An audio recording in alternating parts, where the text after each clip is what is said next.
Hey everyone, welcome to the news review with me, Stelios, and my co-host, David Nicolaou. We cover some great topics in this month's episode, and we deal with them in our usual way, sometimes with our unique wit and candour, but mostly with mild annoyance and outrage. Today's episode of the Ceres podcast is sponsored by Ceres P1 Chip Preparation. Great chips are the lifeblood of a great fish and chip shop. You could argue not everyone buys fish. Obviously, crazy people, of course. I think they're the same people that put gravy on fish, if I'm honest. But I'd put money on the fact that everybody is buying a portion of chips.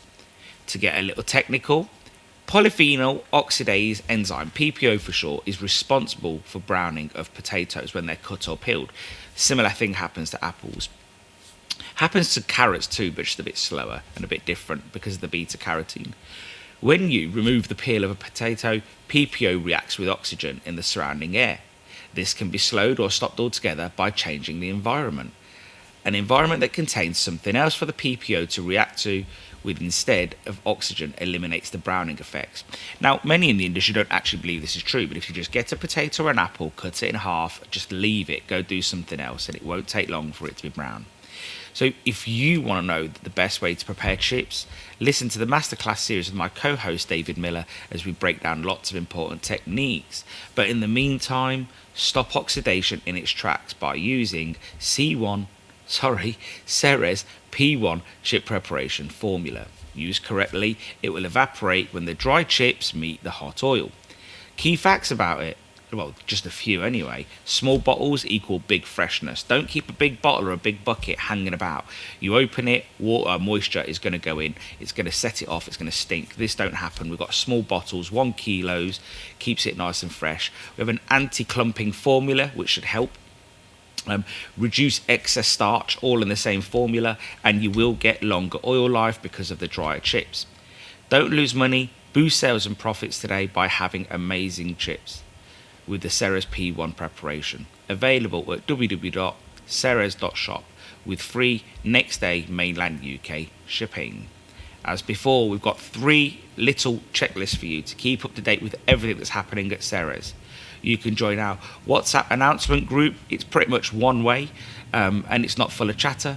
Join our mailing list. This is the best place to get the weekly emails about podcasts, news, but the key thing is special offers. Last year, when we had our Black Friday offer, every month when we have great offers, competitions, they go on the mailing list first. So make sure you go there. If you would be so kind, this is number 3, leave us a review on the podcast player you are on if it's available to do so. This helps us get exposure to like-minded people, and all the links you need will be in the episode show notes. I am really excited to tell you, it doesn't sound like it, but I'm really excited to tell you about our calculators section on the website. Just jump over, it's www.ceres.shop/calculators, or just Google it, it'll come up. It is an absolute goldmine if you're in business, because you are going to find a gross profit calculator, a fish cake mix yield calculator, curry and gravy profit calculator. You know, we've got a labour to turnover calculator, energy to turnover calculator. My personal favourite, because it nearly broke my brain, is the delivery aggregator calculator. So if you go in and put in, the order's £29 gross order, the whole order, and you put in the figure, it spit in your delivery aggregator fee, and off you go. It will give you the figure you need to be aiming for. So all of these have real benefit for your business because they're made for fish and chip shops. We've got 4 or 5 other ones coming soon as well in the next couple of weeks, if my brain doesn't break thinking that they're doing these algorithms. So, use them. That's what they're there for. They're free. You'd be crazy not to improve your business by using them. At Ceres, we're not just about batter mix. We're here to support your business with premium products, expert advice, inspiring conversations like this one. Well, this one's not so inspiring, but this one rallies you up a little bit. So let's dive into today's news review with my co-host, David Nicolaou.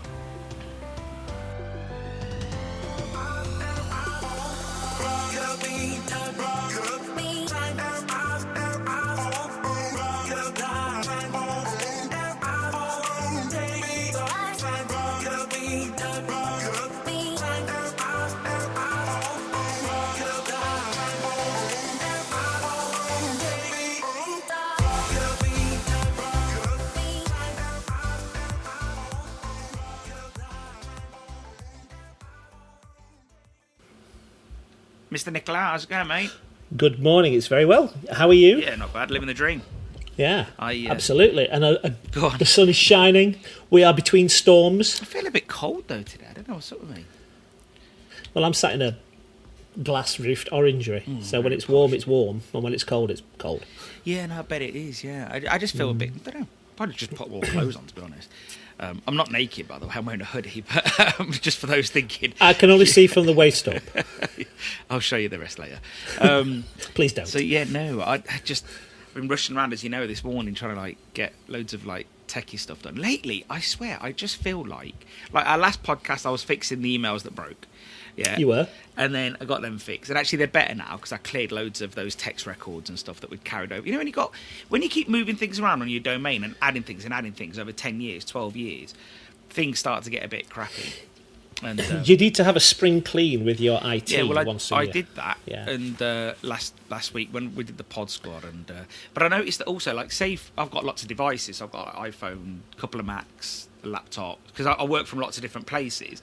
So let's say you put in a calendar invite, I'd get to the other device and it wouldn't be there. And I noticed this was all because of text records and CNAME records. And once I cleared all that out, now it's working perfectly. There was just a lot of competing things, you know. Yeah, you are running quite a complicated setup there with a web store and the ordering and all your devices linked and The web servers. To be fair, the web store itself that doesn't cause any headache actually. Well, up until a few days ago when I decided. Did you see those calculators were built? I did. Very good, actually. And in isolation, in a vacuum, on a local host, they worked perfectly. There was, every calculation was great. Decimal points, the algorithms. Some are really complex, some are really simple. I've seen them, yeah. They started getting more and more complicated as you further went further. Yeah, no, down. exactly. And so for anybody listening to this, just jump over and have a look at our calculators. They're really good, actually. Yeah. And but then we put them on the website, sent them to the designer, and he's like, "Oh, it doesn't work. You know, we need to do all the JavaScript on the background." So then that took a couple of days to get that sorted, but it's done now, and we've got a couple more, about 3 more going on by the end of the week.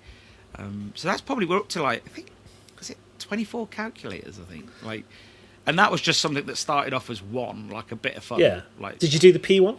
The P one. Oh, not pee as in toilet pee. You mean mushy peas? No. The mushy peas. That's next. Yeah. Because we've got. I mean, we kind of everything's weighed for us, so we know that for a given amount of dry peas, you need, once you soak them, you need to have this much water and this much seasoning, and this much cooking time, roughly. You know, so we have all those calculators in the shop. We have a little chart on the wall. Say if you want to soak, this is how much we use. This is how much you need to soak. So you've got a margin of error if you're busy, and so once it's worked in. That's one of the next ones going up. Well, I can lend you. I mean, I'll give you my chart. Equations that we've got. To be fair, we're happy to look at it. We've got loads. Yeah, of them, obviously. I'm sure you've got it covered already. For us, it's more so just making it real easy for people to use, because we've been doing a cash flow one, and obviously it asks a lot of output costs, you know, whether it's gas, electric, so on and so on. So we've had to simplify that a little bit to make it easy for people. Because if it's not easy to input the data, people won't do it. It would just be, it's too much harder. And there's a very old saying in computers, which I think is day one when you walk into the lecture theatre, and they say the first thing you need to look out is garbage in, garbage out. Yeah, exactly. If you're not capturing good data, your answers are going to be rubbish. No, absolutely. And but I think these calculators are really going to help people. I think that we've got an oil management one that we're devising, just trying to figure out the formula for that. And I'm not really good at maths. I've got people that are, but trying to figure out the formulas is interesting. But you've got to. These things need to exist. It's the year 2025. Are you not a friend of algebra? No. I can tell you something. I only know a little bit about trigonometry, and that's because I watched Mr. Bean, and that's it. But was that the exam one? Yeah, exactly. Yeah, exactly. But no, joking aside though, but it is a good challenge for me mentally to think of these things, and. But we've got a lot of good ones coming. Well, we've got good ones there now, and we've got some great ones coming. And you can't ever stop. You can't ever sit and think we've done it. This is the year 2025, and we don't have these tools available to the industry. It baffles me. What's even more surprising is that we get, obviously, people sort of, now I'm not in the awards anymore, I'm no competition to people, so they'll ring and talk to me. You know, they're not going to share the problems with me, because they're not. I'm obviously no threat, and I'm not going to use it against them. So, and I, the first question I ask is, what's your gross profit? Yeah. And I have no idea. Yeah, and that scares me. And this is why one of the first calculators we put on there is gross profit, because Yeah. it's the one thing, especially when we talk about fish prices on the Pod Squad, for example. It occurs to me when people come to me as well. It occurs to me that people will just put up their prices blindly. Yeah. And look, I'm not knocking them. I'm just trying to for me, when we look at our. We get batter increases, flour increases all the time, and decreases, obviously. It moves up and down. Sure. But you've got to have a system, like a spreadsheet or a Ryan, who's literally monitoring the ups and downs, because then you know how up are you going and how far down are you going. But what I worry about is with the industry is, and this is just a wider thought, we're not touching on it today, and I mentioned it with David Miller the other day on the podcast, and I think it fell a bit flat. Not that he ignored it, I think it just fell a bit flat, because nobody really wants to hear it. But are you, how careful are you when you put your prices up? Because if prices did go up 2 years ago and then they dropped, you didn't move your prices down. That's right. But we just took that. There is we took that as an extra profit. Yeah, well, but that's fine. I mean, I'm not knocking that at all. I'm not against profit, as you know. I think for me, it's just being careful. And obviously, you have got higher staff costs, higher NIC costs, which we're going to discuss shortly. So obviously, you still factor that in, but by what figure? And I think, this is where a bookkeeper, if you haven't got one, would be invaluable. I've got a spreadsheet, so we, as me. I've got a spreadsheet. And I can take a block of fish. Yeah. I can cut that block of fish and break it down into what we use. So we use a 9-ounce large fish. Yeah. We use a 6-ounce small fish. We use, when the knife goes a little bit wrong, we have a light bite, which is 4 ounces. It'd be 4 and 5. We're not strict with it. There's no point cutting an ounce of fish off and throwing it in the waste, to be honest. So, we'll push it through within reason. We take cod bites off, and then, of course, you've got trim, and then you've got bone. Can't do a damn thing with a bone, unless you mince it, and it's just more... I think on a 32 plus you couldn't. I think on a 16-32 you'd struggle. 8 to 16, I cutted mine very, very, very close, and I'm just not bothered at sort of taking the meat off between pin bones. It's waste. Yeah. And if you're buying graded, you're paying for that waste and that cutting anyway. Yeah. So we know we can use the trim in fish cakes, not all of it, of course, because, there's only so many fish cakes people want to buy, and we sell a lot of fish. Yeah. And so we've got a spreadsheet that says starting weight in grams, and then we convert everything to grams, because it's a damn sight more accurate than ounces, and I'm metric anyway, so, it's easy for me. And we know for every pack of fish, our yield, cost, and waste. Yeah. And we know what waste we're running. And if we're running sort of a high waste, then we need to have a look at that fish and find out why that fish, the sizes might be wrong, the catch might be a bit flat, we have to make it look pretty, So we've got that, and we do that sort of. We were doing it every week, and we sort of stopped when the fish prices stop moving. We tend to stop calculating because it becomes very predictable. When we move on to a new landing or a new brand, we'll repeat it again. So we need to know if the prices go up, what our yield is and what our price. We're going to have to recover that cost. Yeah. And and you have to. Your business has to be data led. Yeah. You can't just guess, because you're going to guess wrong. Absolutely. You might get it right, but you're either going to be under or over. I think this is what impresses me about companies in America. Like even small companies, they're very much data led. They've got set metrics that they're working to. They're looking at turnover to labour to turnover ratio, food cost to turnover ratio. Whereas I think in the UK we don't really look at that a lot, and I think this is why we've added these calculators. One of the common misconceptions with fish cakes as well, homemade fish cakes, is that people overprice them, because, and I'm trying to say to people, if you're using trim, it had no real other use other than, because you can't, if you've got like little scraps of half an ounce and quarter of an ounce, the only real use for it is fish cakes. It's fish so cakes, that value is zero. So then you don't have to price it at £3 for a homemade fish cake, and but now that's why we've put a calculator on for that as well. So we got you're mindful of that, but what you don't want to do is you don't want to compete with the other stuff. No, you want to keep it appropriately around a sausage. Yeah, absolutely. So you can interchange, like we do a special where you have a large sausage, a fish cake, a spam, So we try to keep everything within the same price range. And you're right, it is effectively a waste product. My cousin, the amount of fish cake sales, fish cake mix, shall I say, sales have gone up through the roof. It's very good, by the way. But no, but it's just, I think it's because of the fish prices at the moment that, and everyone wants more yield. And my cousin rings me the other day, and he says, I made 15 kilos worth of fish cakes. I was like, great, okay. From fish, so it's probably like 30 kilos. And I said, oh, that's great. I says, how long do you think they'll need to cook? And I was like, oh, what size are they? He goes, 8 ounce. What? Yeah, 8 ounce. I was like, you what? He goes, yeah, 8 ounce. I started laughing. He was like, what are you laughing at? I said, mate, that's like huge. I said, that's going to take I can't even put a figure on it. My brain can't even compute that. He's like, why? And I was like, he goes, I want to do a big one. He goes, because I don't want people, not buying a fish and buying that, and then I'm losing out. And I was like, you're missing out on the extra sales if it's a bloody 8 ounce fish cake. Who's going to eat an 8 ounce fish cake? Bear in mind, half of that is potato anyway, with a side of chips. Honestly, carb. And I was like, it's definitely carb loading, isn't it? We went to. I mean, we had a little ring, like a moose ring. Okay. Oh yeah. We had it cut down to size, and we used to sort of cut a tray, and then we used to cut them shapes out. And then we went to the NAAA. And you know when you do something and it becomes very complicated and you don't quite see the folly and the time. Yeah. You think, oh, this is a good way to do it. Then you start getting into it, and the more you sell, the longer it takes you.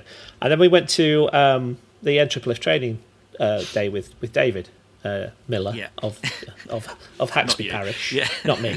And he just got a 4 ounce ice cream scoop. Yeah. I thought, oh, God. Yeah.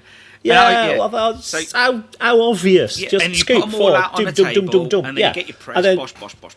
Yeah, we just hand roll them, to be honest. Yeah, exactly. Yeah, we hand roll them. It's just I like the handmade shape. Yeah, no, what so a friend of mine perfect. Does, he rolls them through Predus number 2, or whichever one he likes, but it's Predus number 2 he uses. Rolls it through that first, puts it on a table, and then just gets I think it's like he puts 4 next to each other and just gets a sheet of, like a flat tray and just presses them lightly, because you've already got the underneath, which is flat, and then the top, which, and they're like little pucks, and they still look homemade. So when they're breaded and stuff, or battered, whichever you. I might try that then. It's because you do each one by hand and shape them. And you just put 4 next to each other and use a flat tray. I shall give it that go. But top tip. Someone said, I ain't got time to weigh them all. And I said, you don't need to with an ice cream. You don't, because you portioned them with a 4 ounce scoop. They last forever. Those Bonza ones, mate, they last forever. I've got our last one lasted. Well, we went to the training course about 2018. Yeah, but you're heavy-handed. And I broke mine last week. I had to order another one. So it's done well for $10.99. I was going to say it's probably like 14 quid now. Cause it's probably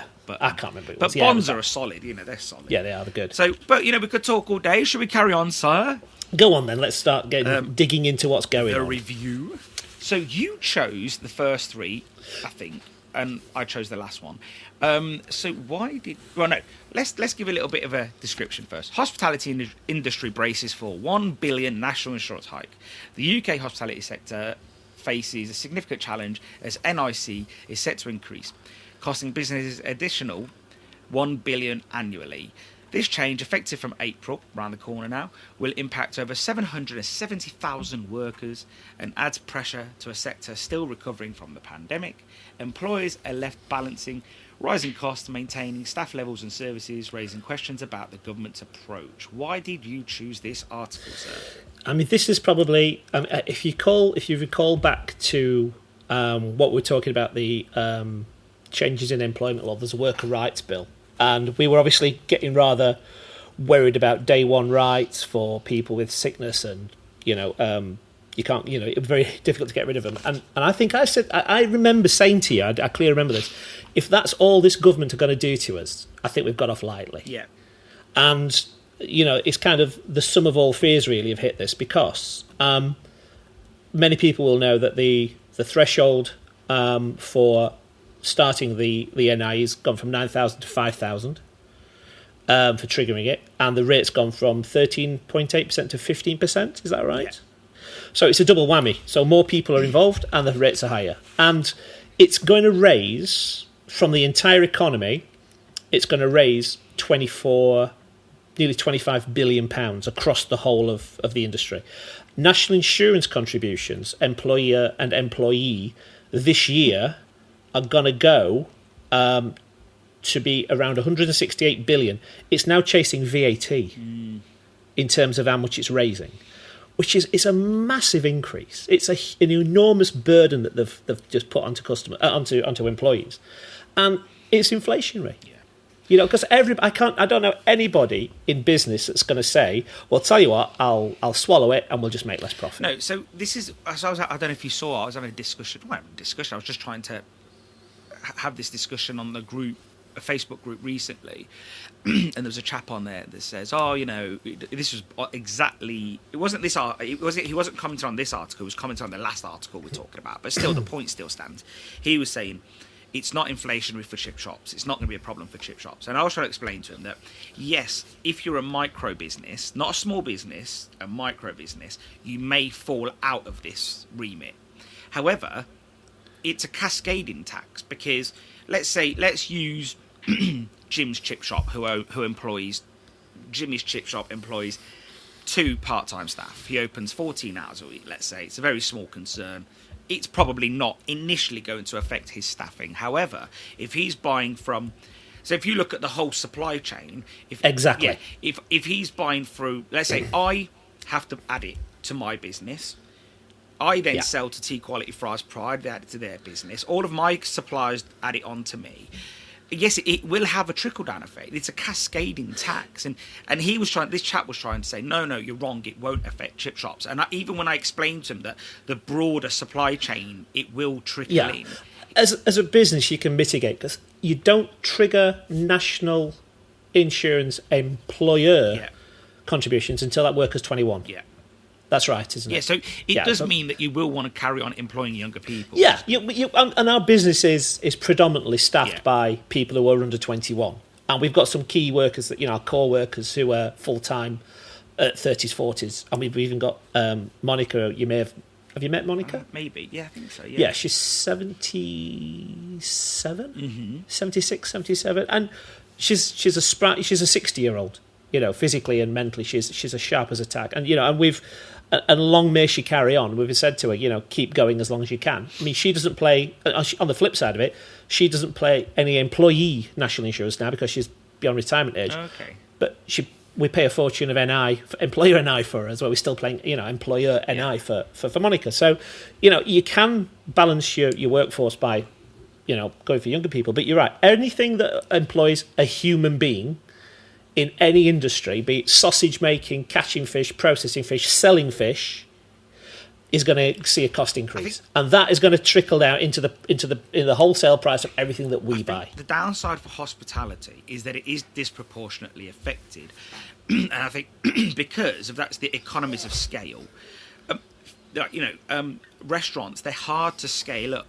The economic value one staff member can produce in a restaurant is probably a lot less than an economic staff member in, let's say, Amazon, or not in the Amazon, but in an Amazon warehouse, or even a factory. Thank you for clarifying. Or a warehouse like mine, because when I see how much... Because when you've got a set routine, you can really bosh out a lot of product. Yeah, sure. Yeah.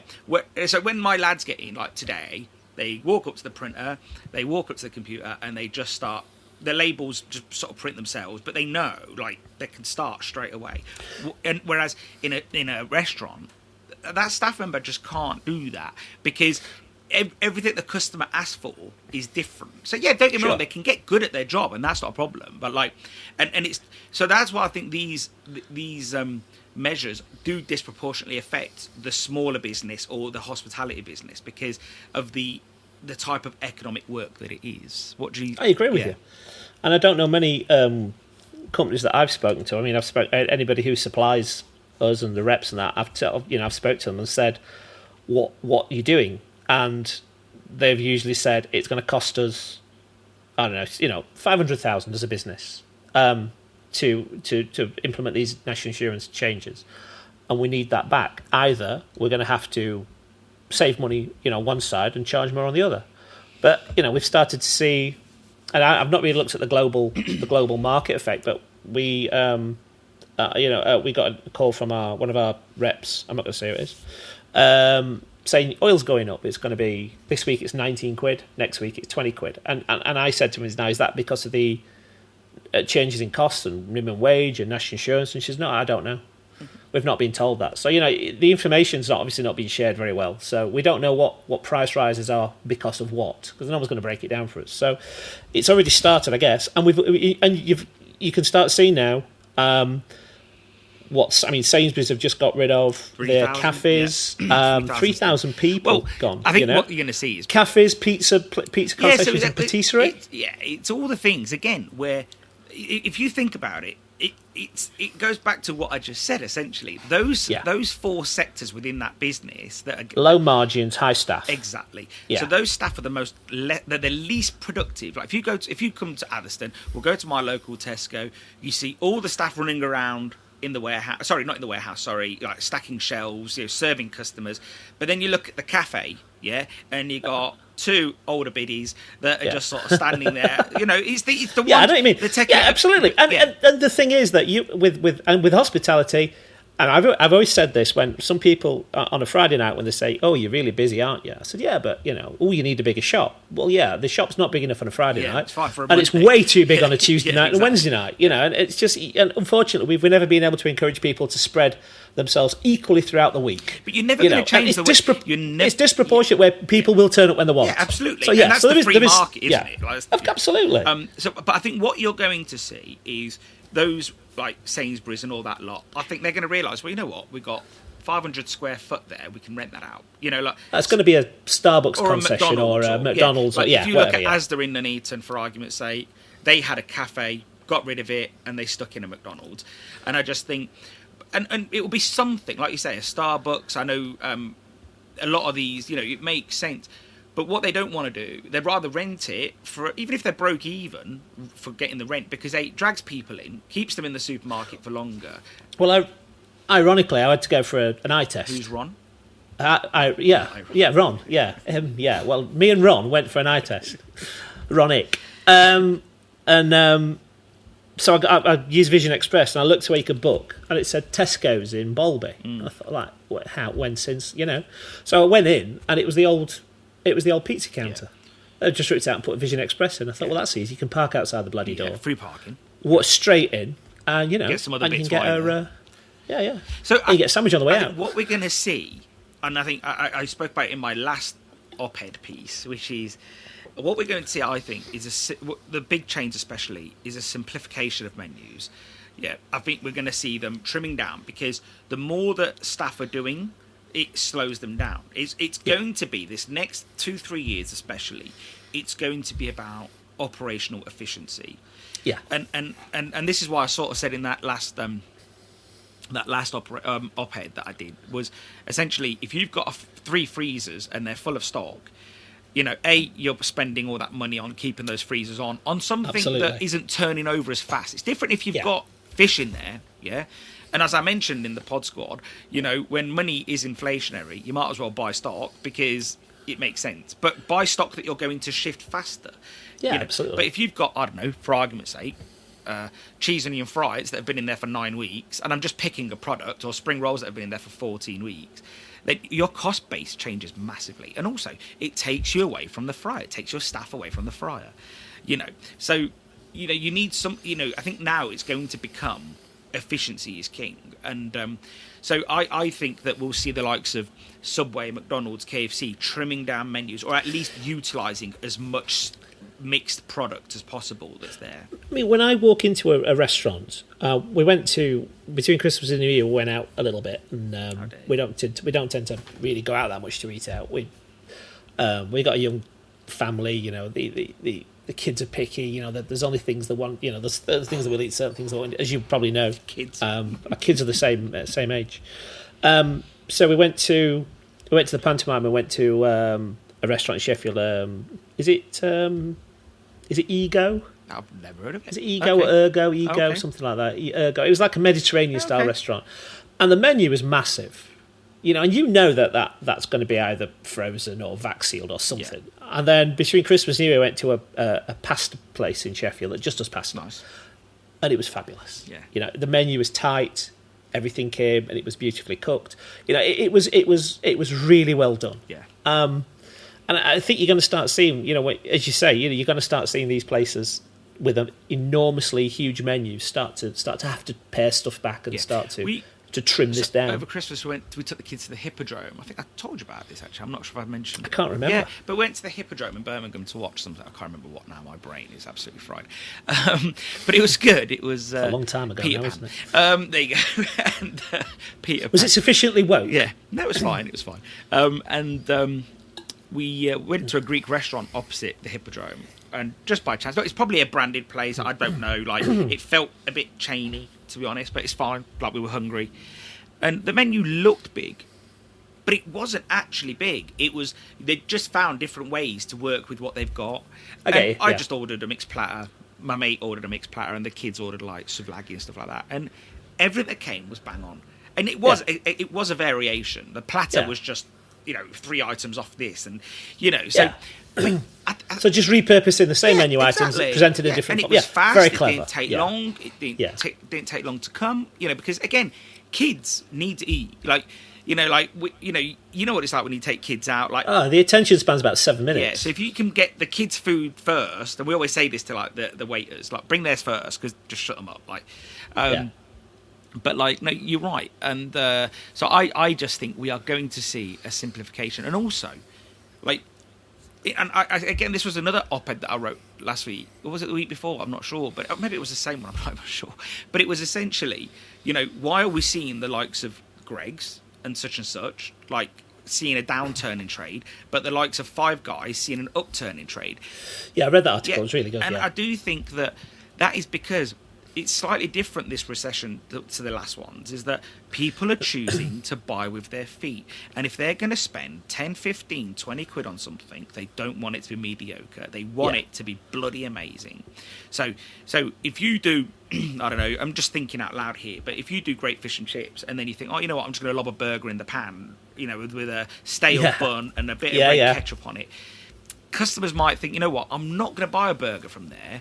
Not that it's terrible, it's sufficient, but it's not what they want to be spending their hard-earned money on. So they might save that £5 on that, get a mini cod and chips if it was for a kid or whatever, and save that burger spend for a proper burger from Five Guys or whatever. Like, it might just be Mackey's, but whatever they deem as what's good for them. Yeah, absolutely. And I think, so I do think that, you know, a master of all... No, what is it?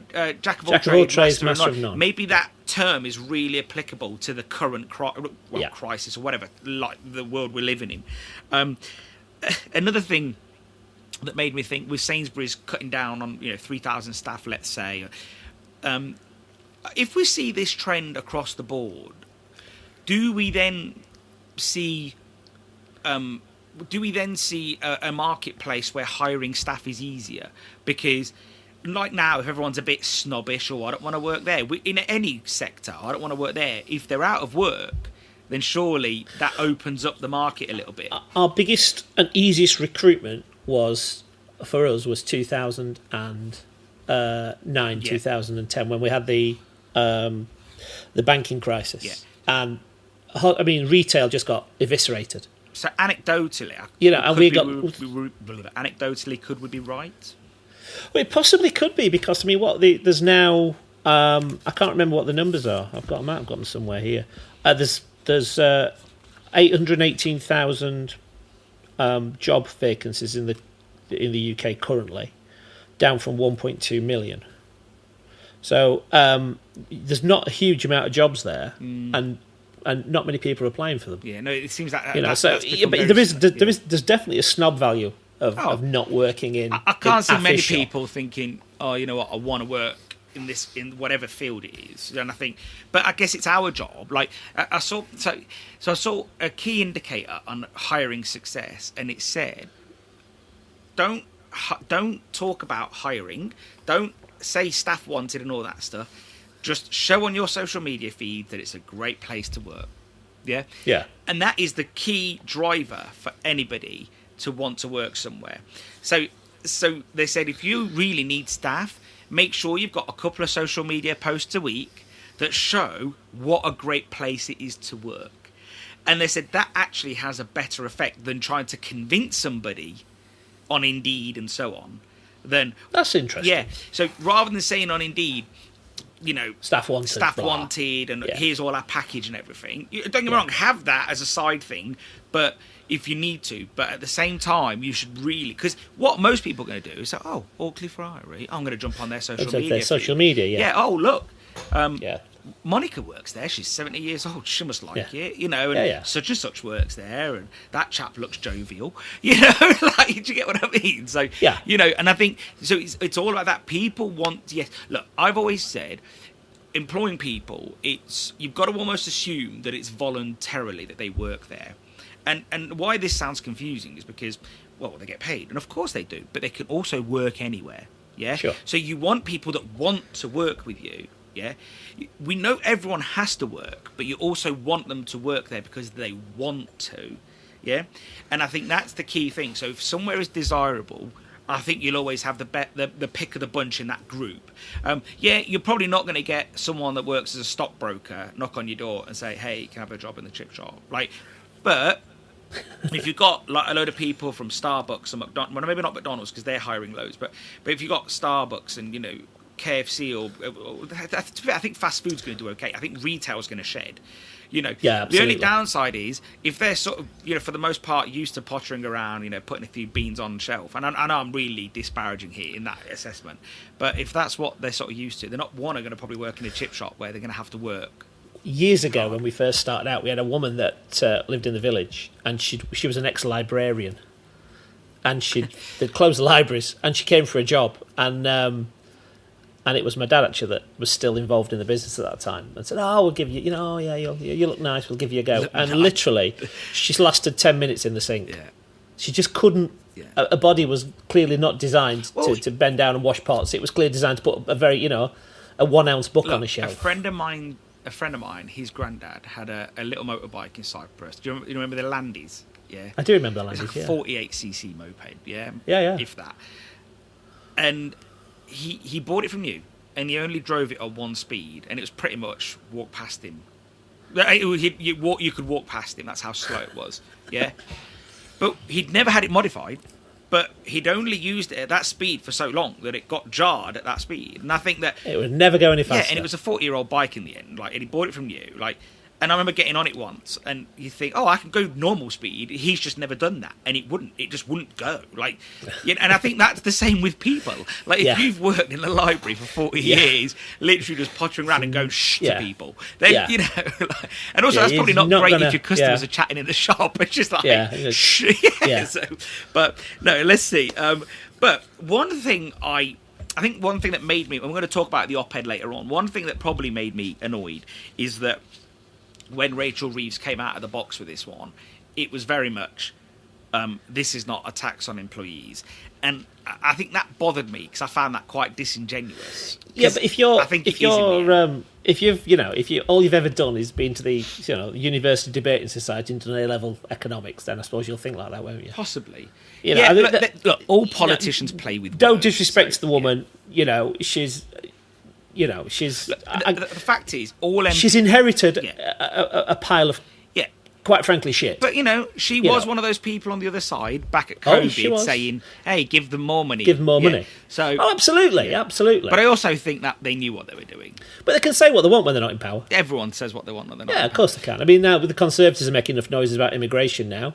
And when they were 14 years, never did a damn thing. So, Yeah, well, I think we've got a lot to blame on everybody, really. Absolutely.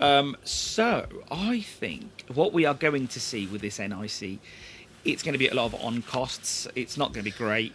But you know what? I just think it is what it is. It's one of those costs that goes up to everybody. Yeah. So it's fair, the money they are going to. I mean, I was looking at Kate Nichols' comments saying it's not too late to rescind it. It's not too late to back down. There's no way they're going to back down because they have a "I am never wrong" attitude until they're stood there afterwards saying we got it wrong. With their majority, they don't have to back down. They don't have to back down. No. And I think that's the difference. When we've seen in previous times, when Theresa May was in power. Yeah. she would change things because they didn't have that majority. That's Whereas right. these guys can literally do whatever they want. They can be as bullish as the one, and be as damaging as the one. I actually think, like, as much as I liked Boris's initial tone when he first came into power, like, I love that sort of gusto, like, believe in Britain. I love that. Trump. Like, but it's the believe in Britain. I think Yeah. that's the only thing they've got really in common with Trump, to be honest. Yeah. Like, Trump believes in America, and I think, but they're very different politically. Like, Absolutely. let's face well, it. Trump's not a politician. He's a No, businessman. well, yeah, and I Boris think isn't a businessman. But I mean, No, what he's I'd really like was the gusto, like the Yeah. you know, that oomph. I love that about, especially after all those years of where, like, we're all beating ourselves up over Brexit and being miserable. Like, when he came in, it was good to hear, you know, Positivity. But he had a majority, and literally, I don't want to be crude. He pissed it away. Yes, exactly. Yes. And so, if anything, I know people are annoyed with him. Sorry, I know people are annoyed with Rishi and Liz, but actually, people should be really annoyed with Boris too, because absolutely. So yeah, but you know, let's see. The fact is, I would like to finish with the fact that I do think it's a hidden tax on employees in the end. Absolutely, Yeah. oh, it is, and it's inflationary. Yeah. And it's utterly naive to think that prices won't go up. Absolutely. Should we move to our next topic, young sir? Let's go. Yeah. So you chose this one. I'm guessing this is your favourite restaurant, to be honest. But so, Greg's under pressure. Sausage roll hikes spark consumer outrage. Greg's, a staple British at the high street. Well, it is, I guess. It's weird, isn't it? And I have maintained on more than one occasion that the country, civilization, is only ever 3 sausage rolls away from collapse. Yeah, you know what my friend says to me? He's from Italy. He goes, France has boulangeries, Italy has focaccia, and we've got Greg's. Absolutely. Yeah. It's a mainstay of... So Greg's has raised the meat. price of famous sausage roll, from to 130, sparking a wave of customer frustration. This 5p increase as part of a broader 4% hike across key items, driven by rising costs in wages, taxes, and ingredients. Loyal customers have expressed their dissatisfaction.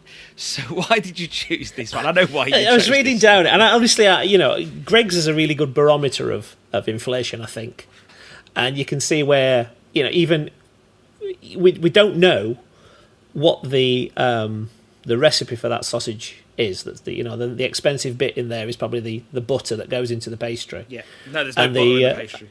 Sorry, there's no butter in the pastry. So how do they make it flaky and what do they use? Don't use butter. They probably use palm. Oh, okay, fair enough. So there's no butter. So there you go. That's my if I was going to do a sausage roll. If I was going to make one at home, but you won't be able to do it for £1.30. No, an all butter pastry, and it would be really nice. I know it was a few years ago, and it's not the same company. It's not Greg's. It's for a supermarket, and when I don't know if you see it, but there's like these little sausages in a packet, like the Cook, Tesco or and they're about an inch square. Yeah, they're like little cocktail sausages, and they do them in sausage roll format as well, and they're probably like 20 in a packet, and they're like £1. To think that they can still make that for £1 and make a profit, that's because the cost of it is really, really low. So, yeah. So the price has gone up. Okay, it's gone up to 5p to £1.25 to £1.30. £1.30. And who knows what the content of the meat has gone down to? We don't know. I mean, they're not going to tell you. But what got me, and I love this, is that the comments that they got, they found one, and there's always one. Linda is a retired quality control inspector, and she said, I wouldn't pay that. I would tell them to stick it. Bloody Linda. It's just like the mentality of people. It's 5p. She isn't going to do that. No, because she's not. She's going to complain, and then she's going to go. I mean, we had a guy who said to us, and it must be 7 years ago, and I think a mini fish was like, I don't know, £3.94 or something like that. I'm probably wrong, and it had just crossed either into the 3s or 4s, and he said, when your mini fish is £4, I will never set foot in this shop again. And I said to him, well, I can't do anything about it, because the reason why our prices are going up is because our costs go up. And bless him, he's true to his word. He has never set foot in the shop again. He sends his wife in. He sits in the car, and the wife comes in. Because they get embarrassed. They say something stupid. Yeah, of course, they've said some stupid stuff, and it's fair. People are frustrated because, and it's an easy outlet. I mean, we get it because people come in, and we've not changed our pricing since last April. We've got to have to. You're going to have a look at it. We had things have been pretty stable this year for us. Fish prices, obviously, we had quite a lot of margin because we were priced in quite high on the fish, and it's pulled back. So we've got a nice bit of headroom that we can keep prices stable. We're going to have to put the price up next week because obviously fish has started moving now. Seriously started moving. So we're looking at that, but we get people coming in whenever there's something on television about prices rising. We get people coming in, or they're under pressure, saying, you put your prices up. It's more expensive than it was last week. So the prices haven't changed. Are you sure? Well, yeah, it's me that does it, and it takes me about half a day to do it. I would have remembered. So it's the pressure that everybody else is under. So they share that pressure. So I'm a big fan of anyone who listens to this. They probably already know, but I'm a big fan. If you've got a chip shop or a retail business, do not scream about price increases. No, it just tells people don't come in, because that is how they translate it. Mm-hmm. You scream about offers. You scream about good things, but the positives. Yeah, the positives. But you need to focus on that. You do not advertise negatives. No. You don't see, like, I don't know. You don't see Mercedes, for argument's sake, say, "Oh, we supported World War II." That's right. They say no. Hugo Boss, we tailored the Nazis. No, so it's what you see is this car costs £300 a month, £400 a month. They don't say, "Oh, by the way, it's going to depreciate by 60% in 2 years." Yeah, you're going to be paying it off for the next 10 years. So again, by the same token, you don't see the head of the kebab association. Yeah, I don't see anything on Sky News or GB News saying how expensive a kebab is. Yeah, and it's all going to get Whereas we have, I think one of the things you the saw, same thing happening. The Bangladeshi Indian, Bangladeshi food community, whatever they're called. I forgot the association's called. I saw them talking about immigration problems and not being able to bring over more people to cook that food. So that obviously poses problems to them. But you don't see them saying the price of a curry is going to be 15 quid or 20 quid. No, you don't. You don't see that. Whereas in our industry, we do. Yeah, well, and this we have that. Yeah, and a friend of mine, he had a shop similar to you. Well, he's got a shop in Nottingham, and he didn't put up his prices. Not then anyway, and then customers were coming in and basically saying to him, "You put up prices." He goes, "I've done no such thing." Yeah. And he goes, "Well, it was on the news that you have." And he goes, "Well, and it shows you how little customers check anyway. So if you're not mentioning it, it doesn't really matter. When you go Tesco, they don't have a little tab underneath that said these beans were this much last week. So we've got to."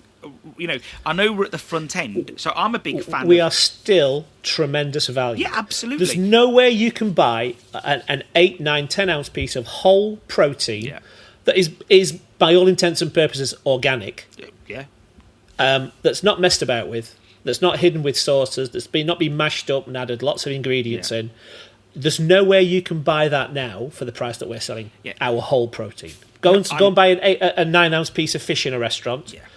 Steak in the restaurant, and you're into the 20, 25 quid. So I'm with you all day long. For me, don't talk about the negatives, but train your staff to explain it when a customer asks. Yeah. And chances are it will be 2 out of 10 customers at most that pick up on it. And even then, I'd say it's highly proportionate that it'll be at lunchtime, because lunchtime is older customers who are more, let's say, financially savvy, let's say elderly people or so on. That's right. Yeah. We have people that literally bring the exact change in a bag. Yeah. And if it goes up, then the stuff, obviously, we'll just let them off. Yeah. But of course. So I think what we're going to see in time with Greggs, I think they've widened their menu too much. One of the experiences I've seen with Greggs is, I think they've tried to sort of chip away at whether it's McDonald's at lunchtime, whether it's chip shops or whoever, they've tried to do hot food and so on. So I think now we're going to see they've become less efficient, and I think that it's slowing them down. One of the crazy things about Greggs as well, like in Tamworth, where I walk past the Greggs all the time, I literally did this the other day. I walked into Greggs because it's the only thing open, grabbed a coffee, walked outside, took a sip, put it straight in the bin. It was absolute dog shit, which is very rare. Because, look, I know you're not going to get the best coffee in the world. It costs £1.30. I'm not, don't get me wrong.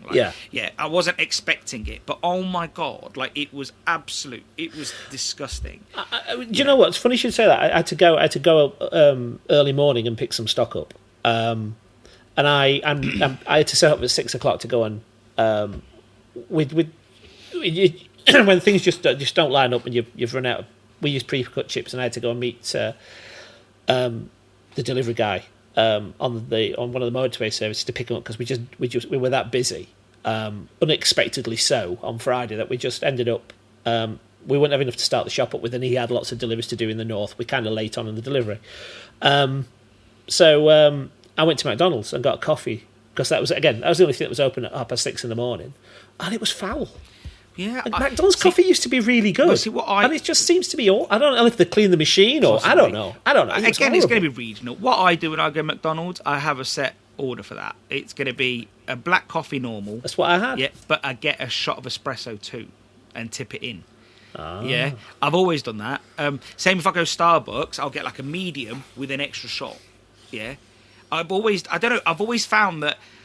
I don't know, that they put too much water in, if I'm honest. But then it was what are you watery paying for? Like, it's like, I think you're probably not doing much out of 150, if I'm honest. I can't remember. I tapped my card. I guess. Like, so it's not going to be an amazing product. It'll get you by. So you basically, why didn't you take it back and tell me how terrible it was? No, because I've noticed it all the time. Even a normal. Oh, you're about Greg's. The coffee, Greg's. Why didn't you say this coffee's awful? I wanted to get my steps, so I was walking, and I just thought, I just put it in the nearest bin and thought, fuck it. Like it was awful. And you know what? The lad who served me looked like. Have you got a beeping machine? No, I just use my. You're going to beep that out later on. No. But the lad that was serving me, he just looked like he wanted to top himself anyway. So I thought he's having a bad day, so just leave him. So even Alex thought he looked a bit miserable. But look, but I do think we are going to see Greg's trimming down their menu. Operationally, they've expanded too much, and I think sometimes, and we see this lesson from our industry too. Like you can't do everything. You can't. And the more you put on the menu, the more expensive it becomes, and then you start becoming irrelevant. Yeah, and again, you have to stay relevant to your. And they genuinely were the epitome of efficiency. I've said this along the way when I speak to people. I've just always said, tighten menu up, smaller menu, and do everything really well. Yeah. And years ago, I was listening to that everything on that menu needs to sing. Yeah, and okay, if you've got a cheese and onion that you sell once in every blue moon, either get rid of it or do a really nice cheese and onion yourself and sell more. Yeah. Which is, we use your mix and do that. We sell loads of damn things. We used to sell one of those triangular things in a flood. Yeah. And, we might sell 10 of the cheese and onion things a day that we've got now. But, and it's like, it always comes back to me with this. That years ago, I was listening to Marco Pierre White, and he said that perfection is just lots of little things done correctly. Yeah, absolutely. And you've got to keep that relevant to your business, And we're back to the menus again, and we're back to menu creep, because it's going to be a big thing going forwards. That was the article, menu creep. Yeah. But we talked about that on the Pod Squad the other day. Absolutely. And I do think, another crazy thing about Greg's as well. So if we look at Tamworth again, there's two outlets 400 yards away from each other. We've got that in Doncaster. Yeah. There's one in Lakeside, and there's one on the outside. Sort of, we've got Lakeside, sort of Edo Shopping Centre. There's a Greg's there, and there's one on the other side as well. Yeah. And aren't they competing with each other? I think they are, but they're probably thinking, well, we mop up loads of customers from everybody else because we've got fast queues. But I think the problem is you'll find that's great when you're busy. Yeah, when you're busy, it's great to have two sites 400 yards away from each other. Yeah. But the minute there's a downturn, like we're seeing. Yeah.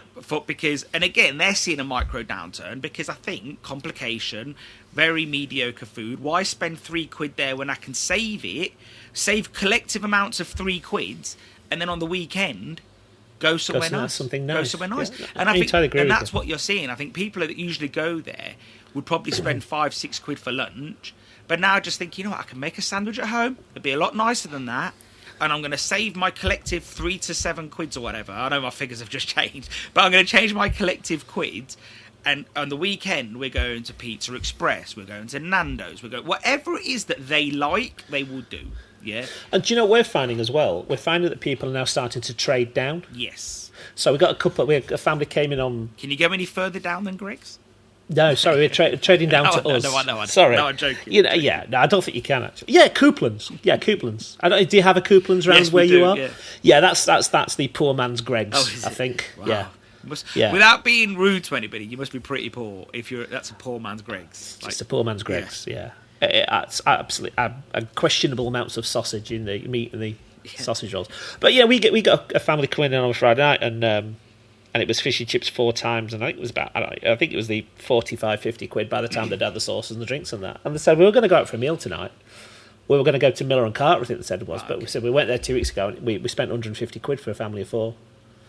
Wow. I just think, wow. Yeah. So relatively speaking, we are expensive. Well, I don't think we are. I know what you mean. Food, hospitality, all of hospitality, relatively speaking, let me qualify, to getting it at home and cooking it yourself, which I argue you can't do with fish and chips, because you certainly haven't got the fryers, and it's impossible. You can probably do a burger yourself at home. You might be able to get some breaded fake from the supermarket, but it's never going to be as nice. Yeah, but you're never going to recreate the experience that you get in a fish and chip shop. But people are starting now to trade down from restaurants and say, okay, we're going to go home and have a movie. Absolutely. Put a film on and have some. And there's ways you can make it cheaper as well, getting a takeaway. So, but absolutely. In my view, in light of what we can learn from someone like Greg's, learn from someone like these bigger companies and it goes back to my 2 articles recently, especially is. In my view, fish and chip shops start really hyper-focusing on building that efficiency back in, getting rid of a lot of the baggage that isn't really working. Just sell it. Doesn't mean don't do anything new. Have a specials menu and so on. But try do something new, and then put it on a menu like you say, and then get rid of it. When it's gone, it's gone. But really stick to your core products. And then maybe crafting, like I don't know if you saw Mark Petru's recent article, but crafting a lunchtime menu that goes at 2:00, you get rid of it. But it's things that are maybe a bit more ready, cheaper to stock, sausage meal deal, fish and chip meal deal, a lighter bite, as you said. Yeah, that's what we do, we do that. Fish cake, homemade fish cake. And we don't, so that 4-ounce fish, we don't sell on anything else. Yeah. I was reading Mark's article, and we were also talking about it on the Pod Squad, and we already do that, and these are just there to drive lunchtimes. Yeah. And it works for us. We've built the lunchtimes back up again. Yeah, exactly. I'm convinced, I'm seeing article after article where working from home is starting to decline.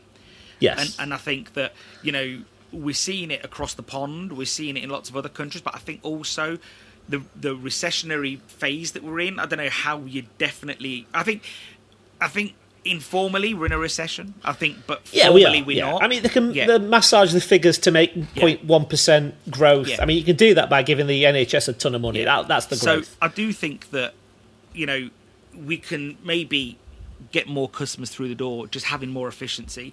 But just going back to Greg's for 1 second before we move on. In 2018, a sausage roll was 99p. Yeah, it was £1, wasn't it? Yeah. Mate. Come on, that's not bad, is it? It isn't, but you think about that, we've had 40% price increases since 2018, 2019, which is, when they're telling us that inflation's running at 2.7% a year, 40% compounded is enormous. It is, but I just think for me, the quickest thing anyone can say to customers when they say, oh, bloody hell, that's gone up, like, don't bring attention to it, but don't panic. It's just say, well, you know what? This has gone up, that's gone up. Look at the petrol station, and actually everything is still cheap. When the VAT, just to close on that, when the VAT went up to, when VAT went back up to 20%, when we had the 12.5%, because it all did it in one go, didn't it? Wages went up. So the NI basically went up as well. So minimum wage went up. That was Boris. Remember that last one, and it was the biggest pay increase ever. Energy was going up. Well, energy was up, and we put a sign on the door with a HMRC logo in the background, and it basically said that this is what's happening to our business. We priced it. VAT is going up, wages are going up, national insurance going up. It will get more expensive, and it's nothing to do with us. It's mostly to do with wages and taxation. So enjoy your fish and chips, because they will never be cheaper than they are today. And we put that up in January, and the prices went up. Obviously, the rates went up in April. Yeah. And it was like, yes, it's going up, but just enjoy it today, because it's a bargain compared to what it's going to be when all the rates go back up. Yeah, so absolutely. And we dropped our VAT. We'd taken our VAT off. So we were fairly straightforward with people. We didn't keep it up there. Yeah. So look, I didn't make a valid judgment whether people did keep it up or take it off. For me, it didn't matter. I think as long as you were clear about what you did, which absolutely. But part of me thinks maybe now looking back, maybe you shouldn't have put it down, kept the extra. We didn't put it down all the way. we had some cost rises, so I think we ended up winding it off about 9%. Okay, that's decent. And sorry, no, I'm lying. About 5%, 5 to 6%. We kept the other 4.5% to offset costs. And but for me, David, I really mean this. I'm not anti-profit. I just think that people should calculate it as best they can to make sure they don't over-egg it and pee off customers. I entirely agree with you. Yeah, and this goes back to the make first as much profit as you point can make. where you. Yeah, I mean that's where you live. Yeah, that's your earnings job. is between cost and revenue. Absolutely. You know, that's it. So, next article, young man, you chose this one again. These are all yours. There's a theme here. So, yeah, I mean we. Go on, you've gone. So, McDonald's CEO reveals 29 employees fired over sexual harassment allegations. Description.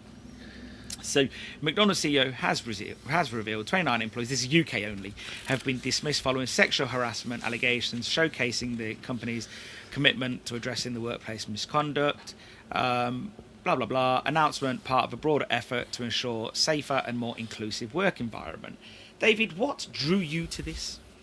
We all employ young people, and as I'm getting older, I've also got a young family, and I'm kind of in mindset now that whereas I didn't think about this, but I now think that what if it was my kid that was being harassed or abused, and we've got a responsibility to make sure that those guys that work for us, male or female, it's usually their first job.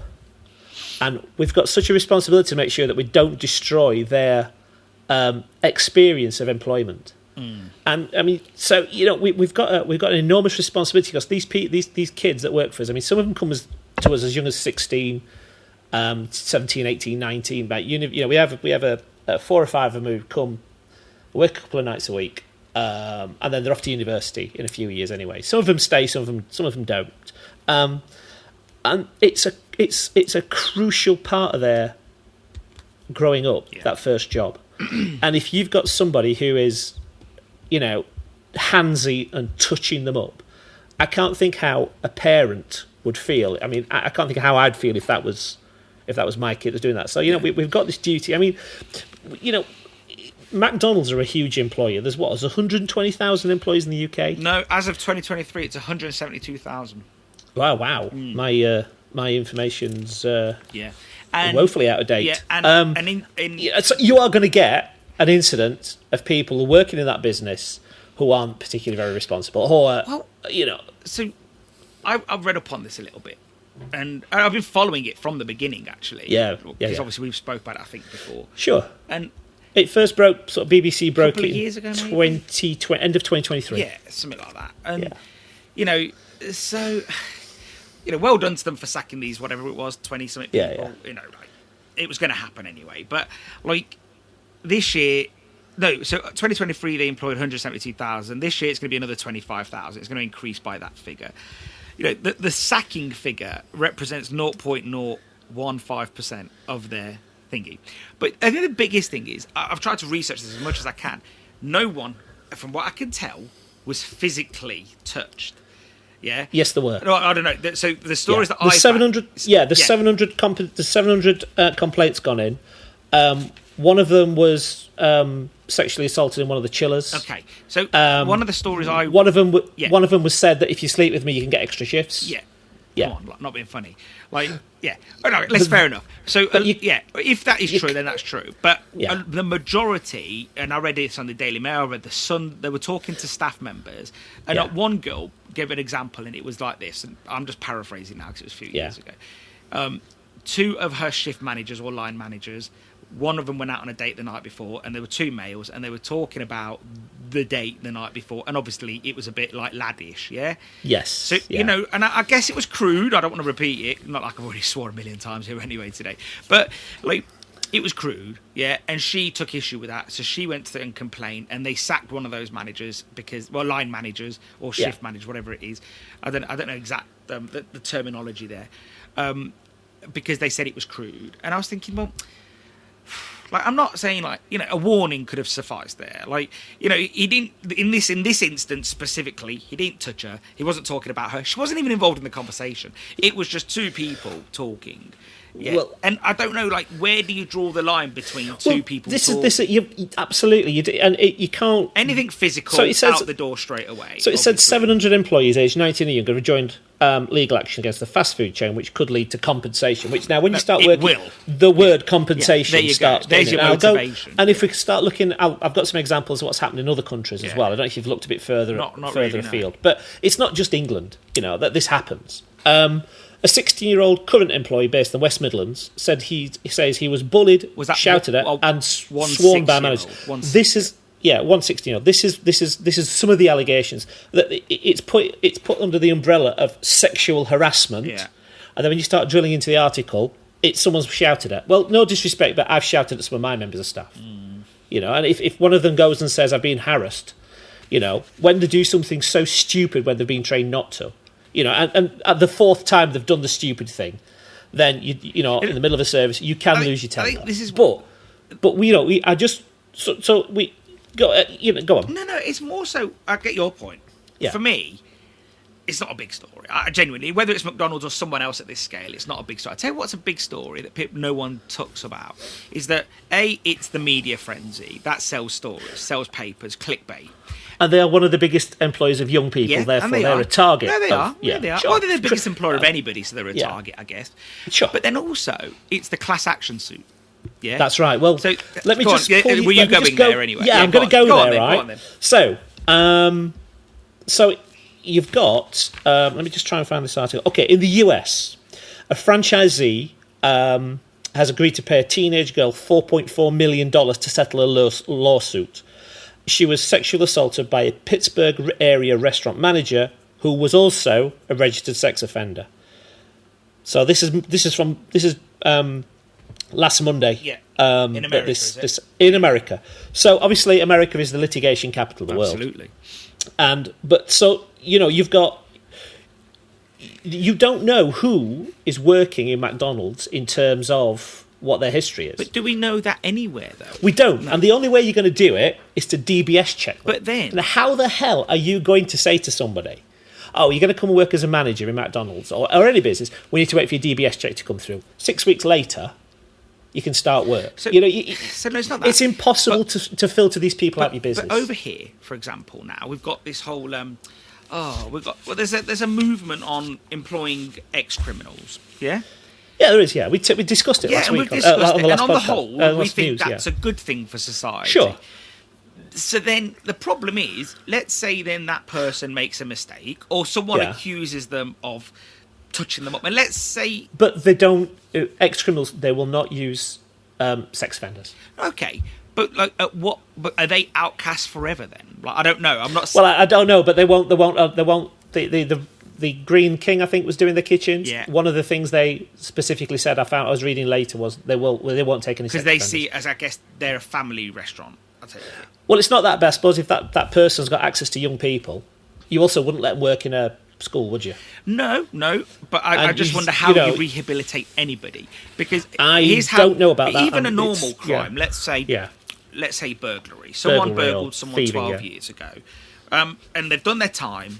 They've learnt to be a chef, and let's say that chef has a moment of annoyance, like we all do, yeah, because he's human too. He or she is human. Let's say that person does something. That person then goes to another manager, gets them sacked, or whatever, and the media get involved. It's going to be ex-criminal. Oh yeah, it's always going to be that. And how do you ever rehabilitate if that's the case? Well, I don't know. I don't have the answer to that. But the media will always pick the most salacious headlines to sell clicks and papers. I think McDonald's have admitted that this is a problem by sacking people anyway. Well, here's the only reason why. I mean, I'll give you another one. This is Taiwan. A 17-year-old took her own life after a male manager had assaulted her for an entire year. And what's happening in Taiwan? This is recent as well. Yeah. And what happened in Taiwan is that there's been a mass boycott of McDonald's because the chief executive officer of McDonald's Taiwan wouldn't come out and apologise. But do you think that, again, this is a different culture? I was just going to say, is this it's a different honour and responsibility, and I'm sure his legal team have said, for God's sakes, don't apologise and don't admit liability. Blame it on the guy. Because what McDonald's UK have done is admitted liability. Yeah, that's right. Yeah. So that someone's taken a page out of McDonald's Global and said, look, nip this in the bud, settle this, clean house. And rightly so, because now we've got new Worker Protection Acts. Yeah. Have you had a look at that? Oh, we've written about it extensively. Okay, cool. Yeah. So you've now they've taken the position that redress is not enough now in sexual harassment. We've got to move into prevent. Yeah. And just like they did with, my wife's ex-police, she was all prevent change for terrorism and radicalisation. Nino. Yeah. And she's gone now. She's always no. She always makes me feel edgy when I'm around her. Like, do you? Do you like you being interrogated? Yeah, exactly. Yeah. She's very good at that. She's very good at extracting information out of people. That was one of her fortes, to be honest. I just think that this whole prevention thing, we're just overloading managers that are already at their wits' end. I agree. And then this is how people snap. But, look, if somebody has been physically touched or physically or even verbally insulted personally, do what you got to do. Like, the law protects someone. But if me and you were on a shift and I said to you, like laddish comment, like most kids do it. We're in our 40s. We're probably not going to do that. Yeah. I have listened to two 17-year-olds in the back in the kitchen on a Friday night away about crappy things. About what so about what's happened that week. And you'd probably pop your head and say, "Come on, guys, that's enough. We've got work to do." But and that's really what needs to be done. But for someone to complain and say, "Oh, I heard them talking to each other," by the way, it wasn't her conversation, or it made me feel uncomfortable. McDonald's probably have like 100 staff on each shift. So stop listening at keyholes. Exactly. Get on with your job and just say, or maybe say to your manager, "Do you want? They're talking crap over there. There's work to be done." Like, say that. But to say that sexual harassment, that really does like dissolve it to almost a micro particle now. It's a microaggression, isn't it? Like. Yeah, well, there was people walking around at universities and they were paid by the university to listen to conversations and intervene and say, "Oh, you're being microaggressive and you shouldn't talk about it because you could trigger people." It's like, we're not building resilient people. Yeah, well, because things in life, and this is a completely other.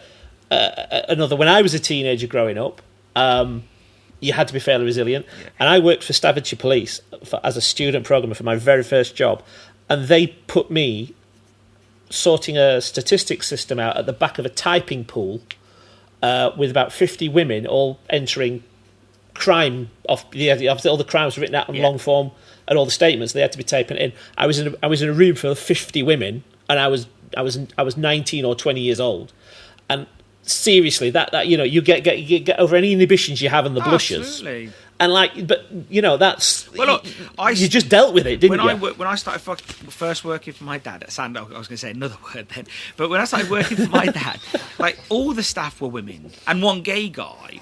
And the conversations, like you literally, like I must have from the age of 15 to 20, I'd aged 20 years mentally because the things that your little ears should not have heard such conversations. It's just, but to think that it's I know we're not saying this, but it probably is. I'm guarantee all those people that got fired were men. But to say that it's only a man issue, though, like I think that it's really not at all. And the difference is most men, or guys or lads would not ever listen to 4 women going on and then go to a manager and say, "I feel like they've been sexually harassed." Whereas if it was the other way around, I think that would happen. So. But we're not. But this is this other thing that we're not building resilient kids. No.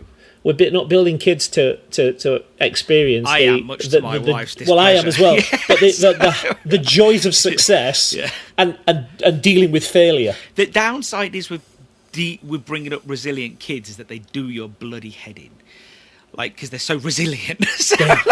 Well, I've always said this. I've always said this, that the education system, and I've said this to George as he comes home with questions about gender, and they're starting to broach that now, and we're talking about puberty and all that. And I've always said to George, I'd very much like to teach your school to teach you how to think, not what to think. Yeah, no, absolutely.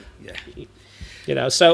But not everybody is us. So last article of the day, sir. This is an op-ed, so opinion editorial, written in the first person by yours truly.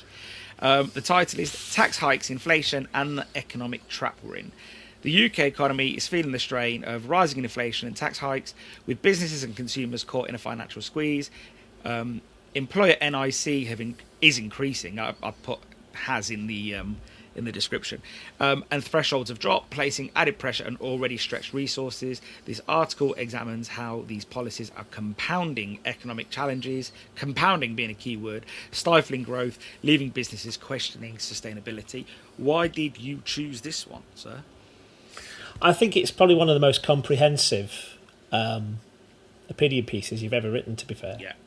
You chose it as well, though, but I didn't choose it. Oh, no, I did choose it. Oh, yeah, why did I say you that? chose Yeah, I chose it. But hats off and to you. I chose to write it, too. So. And you chose to write it. It's one of the most sort of comprehensive and probably well-reased opinion pieces that you've done. So hats off. And you chose it, so, pat yourself on the back while you're at it. Does that mean all the other ones I've written are terrible? No, they're not, but this was the best. Oh, okay, then, fair enough. I'll take it. That's a win. Yeah, it's a compliment. You just take it. So I think really this sort of one came from, like, obviously we're seeing what's going on around us. And look, I'm not an economist. You know more about economics than me. Only because I studied it. Yeah, and Milton Friedman knows more than probably all of us. Yeah.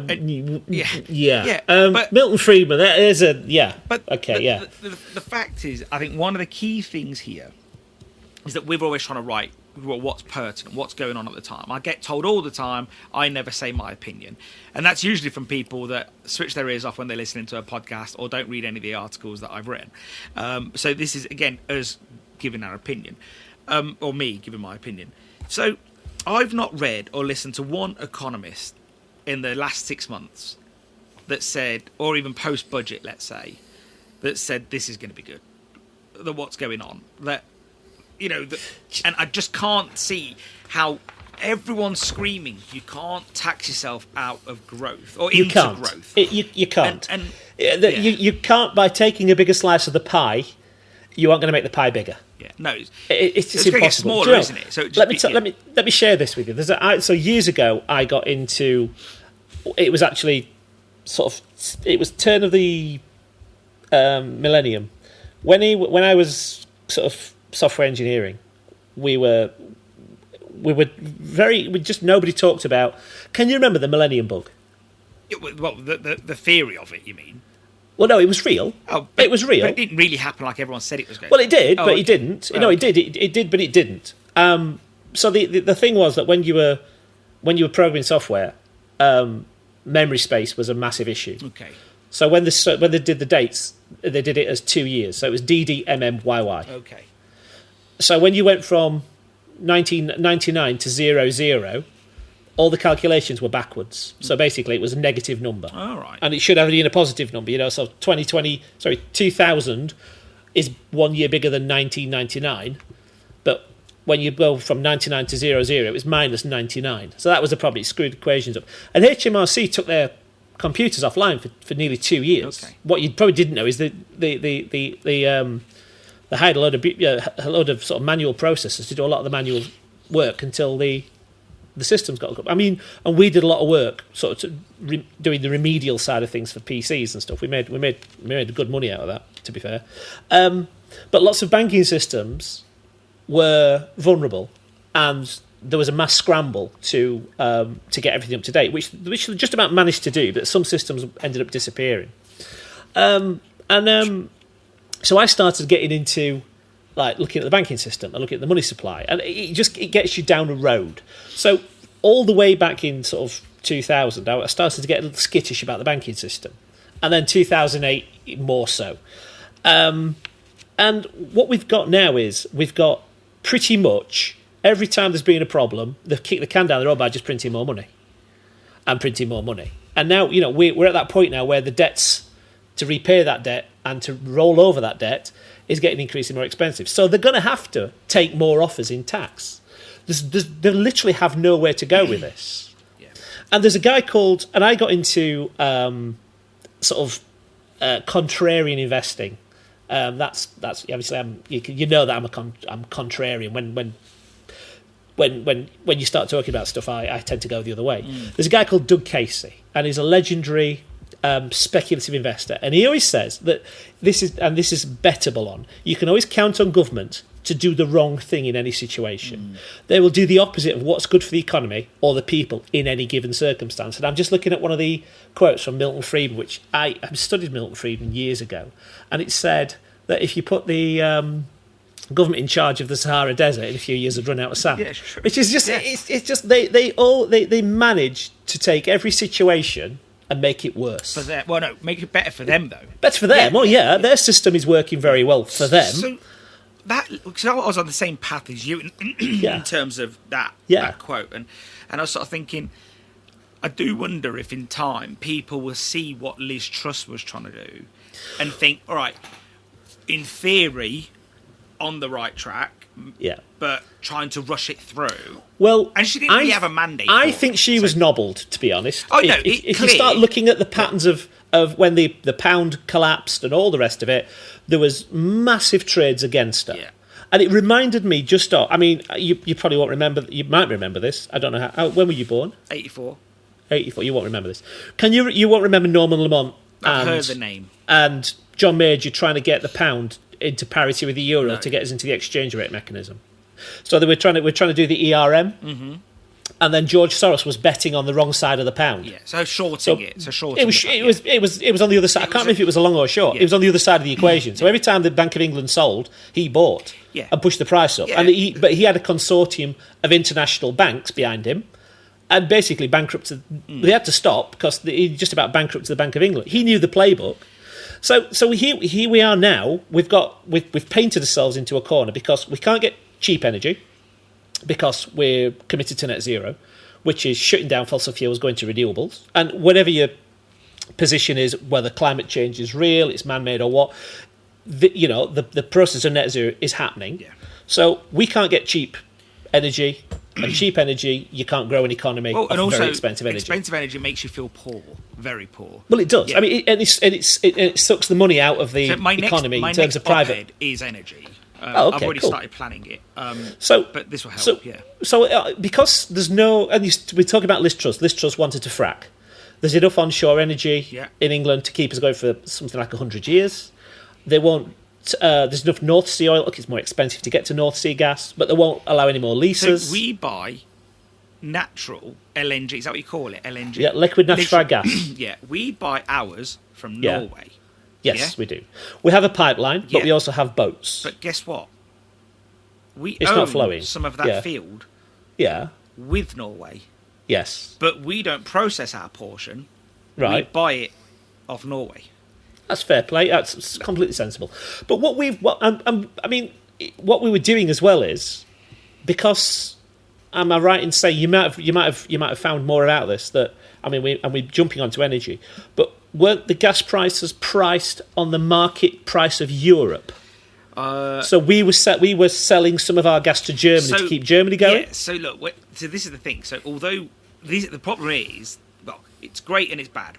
So from what I understand, in layman's terms, because I'm a bit thick, that the companies that... So yes, the UK does have all these resources. And yes, we did sell them to Germany. And we were their biggest supplier before they started switching on lignin and coal plants. The misconception is that they are burning coal. They're not. They're actually burning lignin, which is dirtier than coal. Okay. Yeah? Now, like us in America, at least they have clean burning plants, unlike China, who don't which have I think they're brushless. Yeah, they were saying that they're building effectively two new ones a month. Yeah, something like that are unscrubbed. Unscrubbed. That's it. Not brushes. And they've just built a conveyor belt across China, pretty much, to get from coal from a coal field about 1,600 miles to a plant. So what you find is that mind-boggling. So we were supplying Germany. We were their biggest supplier, while we were having all these arguments afterwards about Brexit and so on. We were their main supplier over the Russian war, still are. Well, no, were until they started switching on lignin plants. But our price was going up because there was a big supply and demand. And all of the... Yes, we are the supplier, but they're private companies. Yeah, that's where it's coming from. Yeah, that is good, obviously, for the market on the whole, but it's not great all of a sudden when we have to pay the market rate too. Yeah. So look, that's a difficult one because and also everyone keeps saying, we should tax energy companies more. Like their tax is horrendous. Like, well, it is. But I think they were already on like an extra rate of tax, and then Rishi gave them another extra rate of tax. And there'll be another one coming down the line. And it has effectively killed all new exploration because it's so expensive in terms of tax. Yeah. But we come into a point where, just going back, I mean, energy is expensive. We've agreed on that. The debt is getting more expensive, and lots of people don't realise that the government doesn't run on tax. The government runs on debt. The tax remediates the debt. So they're having to roll over, billions of pounds every month in new bonds. And as those bonds get more expensive, the tax increases that they've put up in the October budget are pretty much going to be absorbed by the increase in debt payments. So, question for you, sir. Yes. You're a better thinker than me. I wouldn't say that.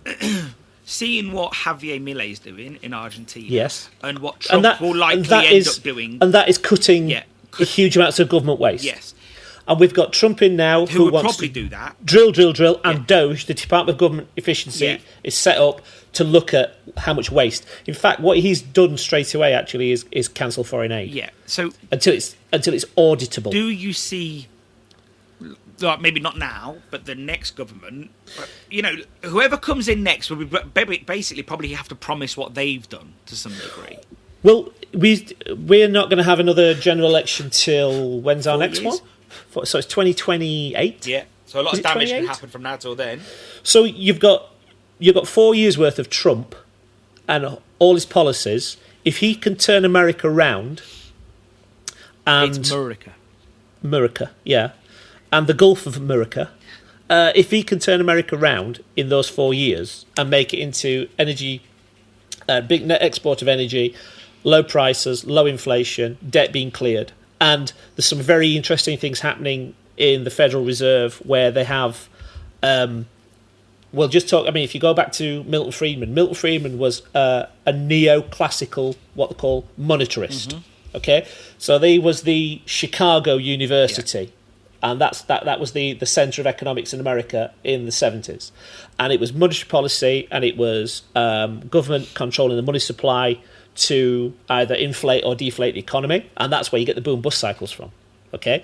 Now, the woman that is, from what I can see, that is in charge of the Federal Reserve, I don't think she's been confirmed yet, is from what's called the Austrian School. Okay? Yeah.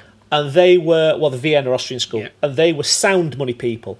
So they want the monetary policy not to be backed by debt, and I'll come back to this debt problem in a minute, but the government should be backed by stables, so precious metals, not gold. Horses. No, stables. Stable assets. Yeah.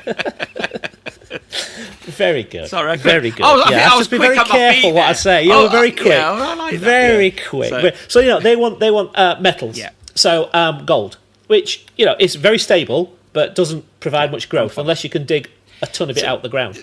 So we're starting to see now, we're going away from this boom-bust cycle, infinite money printing, which is what we've had in the last, I can't remember, in the last 10 years. I think in 1996, America's debt crossed $1 trillion. Yeah. And then 10 years later, it's $37 trillion, to a point where America has to print. It was $1 trillion every 90 days just to service the debt. It's now $1 trillion 86 days to service the debt. So, by 2030, I think the debt repayments will consume 100% of America's output. Reading when Trump... So that can't carry on. Yeah, and when Trump was leaving... No, not leaving his last term, but just before COVID... And it's easy for him to say this now anyway, but just before COVID, they were just about to start making surplus payments. Or payments on the deficit to then be in a surplus. Yes. Now, if that's true, I think we're going to see a lot of that now. And that also, we're seeing it with Javier Milei.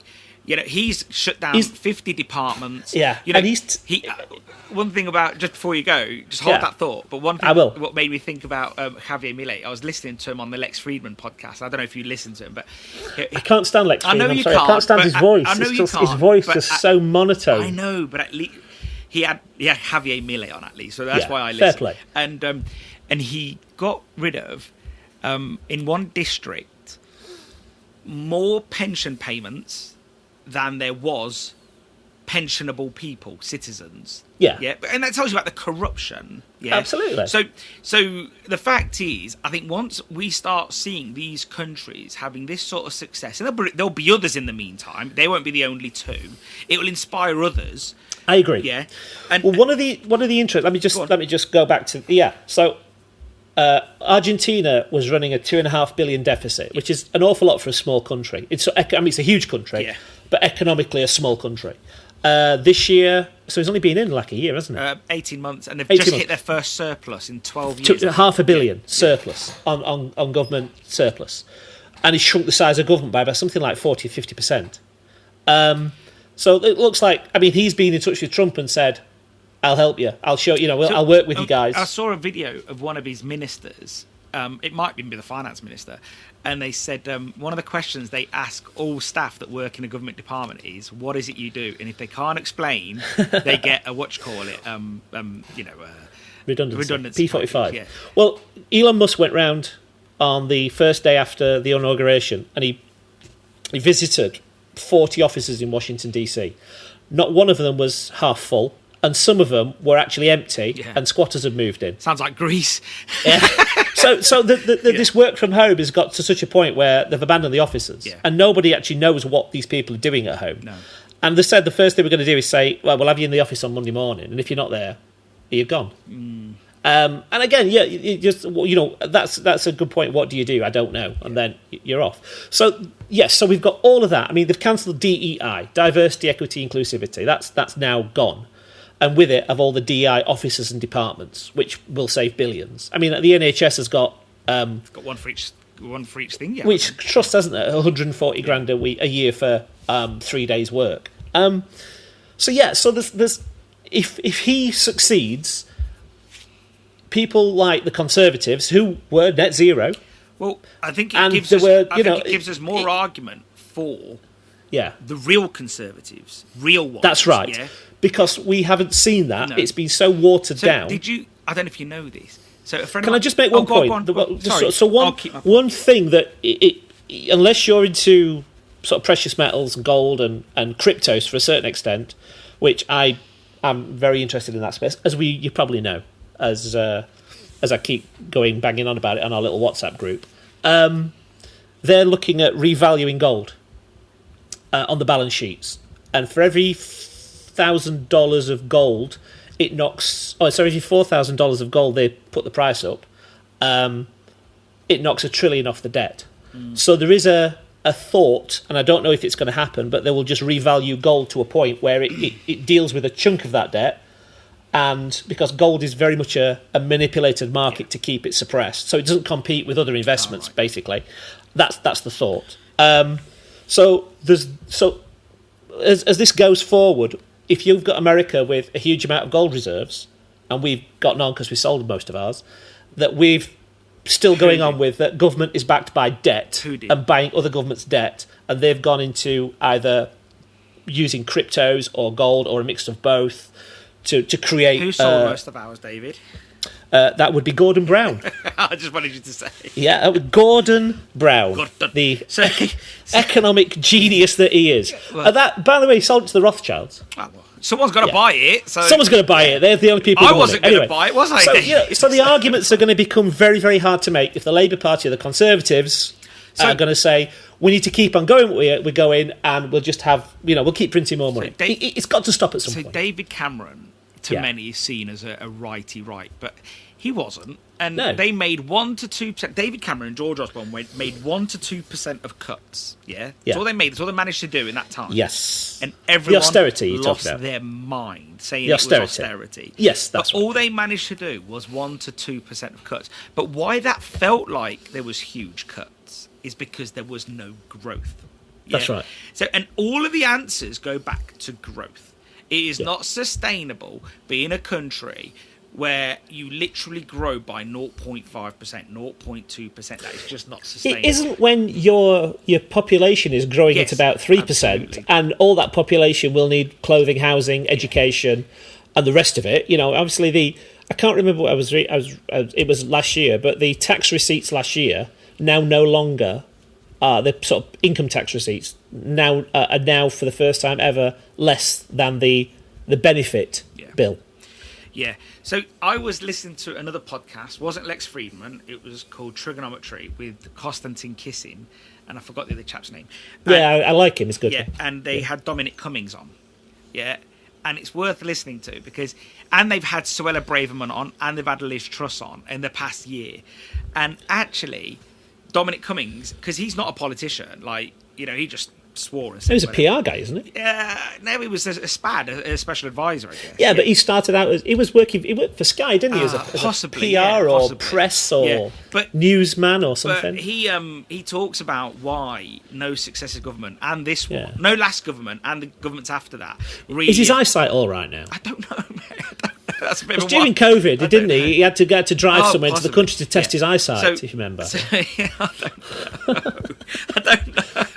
I don't know about everybody's health conditions. I'm not a hypochondriac on maths. I'm trying to throw you a bit. No, you did, because I've lost my train of thought. No, but he talks about like why no one really wants to deal with the immigration problem, because the illegal immigration problem, because he goes, it does help having all of those people coming in working on low wages, because it artificially lifts the economy and it gives you artificial figures. So yeah, it does. So it's interesting, but I think more than anything, I think that the thing is with that though, and it's like everything we do, we did it with banking, we've done it with immigration, that we privatise the profits of that, but we socialise the costs. Yeah. Well, it's like the water, when the banks, water. Yeah, absolutely. When the banks were making billions and billions of pounds worth of profit from casino gambling, on the sort of from 2000 to 2008, they kept those profits. And as soon as quite frankly, the shit hit the fan in 2009, then we printed it's like these water hundreds of billions and gave it to them to socialise the losses. Like these water companies, they want help now all of a sudden, but should it be allowed that while they were making profits or taking big loans out for investment, that's right, they weren't reinvesting it; they were using it and paying it back as profit. The guy that had that head of the consortium for Thames Water had drawn off 50 billion in loans and kept it. Nice. Wow. So the business has gone from being a profitable, regulated business to now being a basket case and saying, okay, to pay for that, we're going to have to put your water bills up by 30%. I mean, again, that's unfortunately that's just where you have laissez-faire, let the markets correct themselves. Yeah. And you've got a regulator that won't step in and say, look, this is, stop doing this is wrong, we'll take it off you. Yeah. I think so. I want to end with one Milton Friedman quote that made me think a lot. And it was, there is nothing so permanent as a temporary government programme. and it's so true. Like they say, we're establishing this for now. Like think of all the civil servants we took on over COVID. They're all still working for the government. Sure. Yeah. So I think that, we keep adding bloat to the system, and it's the blob and the bloat, and it just keeps getting bigger and bigger. And on a final thought on this article, as much as the government say we are pro-growth, it's almost as if that they're trying to go and see, we'll spin it and say we're pro-growth, but by the way, we're going to do everything we possibly can to kill the economy. Yeah. And I've always come back to the axiom that sometimes it's if it's that stupid, it's too stupid to be stupid. Sorry. Yeah. They must know, if I, with my very limited knowledge of economics and experience, I know that wouldn't work. Yeah. Then surely the people are paid hundreds of thousands of pounds to advise these people, or even possibly millions, as advisors, should know that this is not going to work. This is going to kill the economy. Yeah. But I think unless we start having a real conversation about should we be pursuing net zero, all the bloated government stuff, we aren't going to get anywhere. Yeah, so I agree, and I would, I think it's so true. I think the fact is, I think it was another quote that was in the article. I think it was something like, the real cost of government is measured by what it spends, not the taxes it receives. Yeah. So I do think that, you can't just keep throwing money at something. And, here's the other thing, and I saw a tweet from Elon Musk years ago, and it said, in business, if something don't work, you don't give it more money. You close that department and move the good people into another department, and then you get rid of the bad people or people you don't need no more. But you do not spend good money after bad to try and prop up a department if that department don't work. So, like, Absolutely. if you're Google and you've got this department that just hasn't come to fruition, whatever it may be, you're not going to carry on saying, let's give them more money. Whereas in government, we do exactly that. This department is not working. We need more money. If only we had more money. Well, I think the NHS is probably the best example of that, because they gave the NHS an enormous injection of cash, and they gave the nurses and doctors a pay rise, but didn't ask for anything in return. No. There's no concession for improvements. There's and it's one of our biggest expenses as an institution. Yeah. And there's a sanity there that says that that it's the hospital system of the world. You can turn up and get treated, no questions asked. So I don't know. We've got some very, very, very hard conversations to have. Well, and we'll have them. Yeah, and we've got some very interesting times coming, because Absolutely. the prices are already going up. People are shedding jobs like nobody's business, and the tax isn't even hit yet. Yeah. So I can't imagine what's going to happen when all these taxes hit, because there's going to be some chains who have got some very marginal sites who are going to be looking to get rid of them. Absolutely. Rationalise. So I think you're going to start seeing some very brutal cuts to businesses just to make them survive. Yeah, I think so. So it's going to be an interesting year. Certainly have a lot to talk about, mate. Yeah, got a lot to write and a lot to talk about. So, all right, mate. Well, thanks for your time today. It's been awesome. And, thank you very much. Thank Hope you that for was your analysis. hope that made sense in my squirrely roundabout explanation way. It's all right. It's all good. You're the economist of the industry. Oh, don't put that label on me. Please don't. All right, mate. Well, look, have a great day, and no you doubt too. we'll talk later. Yeah. Thanks for your time. Thank you for tuning in to today's episode of Read the News. We'd love to hear your thoughts. What stood out in this episode? Join the conversation with us. We're always having a laugh and putting our neck out. And also, if you'd like to come on the podcast, let us know. We'd love to have you on. To stay connected with us, you can go to social media, but to get offers and deals, you need to be on our mailing list. Remember to jump over to www.ceres.shop/calculators, or just Google it and it'll take you straight there. And those calculators are really going to give your business the edge. At Ceres, we're dedicated to helping your business thrive, whether it's through innovative products or valuable insights. We're here to support you. Feel free to reach out, because we'd love to hear what you're working on.